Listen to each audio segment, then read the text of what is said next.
Heidi Rathjen, again, right, just like, oh, it's all misinformation, it's all the gun lobby, it's us, right? It's the CCFR misinforming everybody.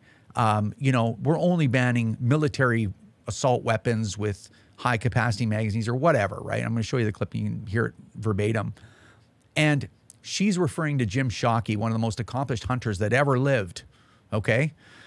She's telling him he's misinformed. He doesn't know whether or not his gun is banned, and it probably isn't. It's just funny. Anyway, check out the clip. I can't go into detail, but essentially we're talking about weapons that can shoot, semi-automatic weapons, and to correct the misperception that some people have, including the witness who was with us today, we are not targeting all semi-automatic weapons, but rather the semi-automatics that are military. They are designed with magazines of more than 5 bullets and are not used for hunting. I keep hearing that I have these weapons. I don't. I keep hearing that they're firearms for military purposes. My classic English double rifle, break action, 2 bullets in, close it up, shoot it, Turkish walnut engraved, you know, it's worth $90,000. It's on this list. It's going to be prohibited. It's like it's never been used in any type of a crime, and certainly not in any military application.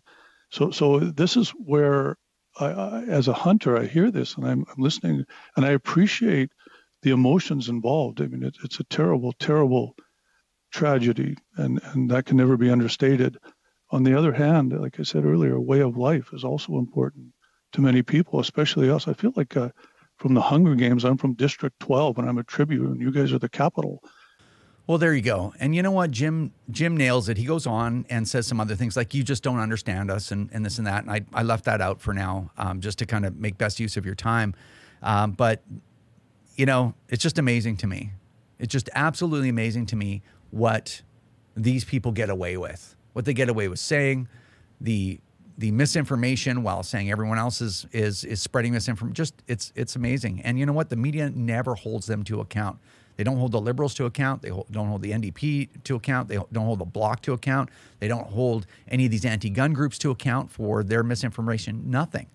They don't even come to us and say, are you really misinforming? Show us the receipt. Show us what you're talking about. I had one mainstream media outlet come to me recently and say, the anti-gunners are saying you're spreading misinformation.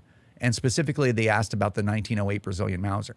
It's like, well, it's on the list. So I went through it and made a written statement with references. So hopefully that gets printed. But they let them run around and talk about all this stuff. No accountability whatsoever. Anyway, Jim did a great job, and we really appreciate him putting himself out there, because it's not a comfortable place to be. Remember, if you don't stand up for your own ability to own and use firearms, who will? Join the CCFR or donate right now at www.firearmrights.ca.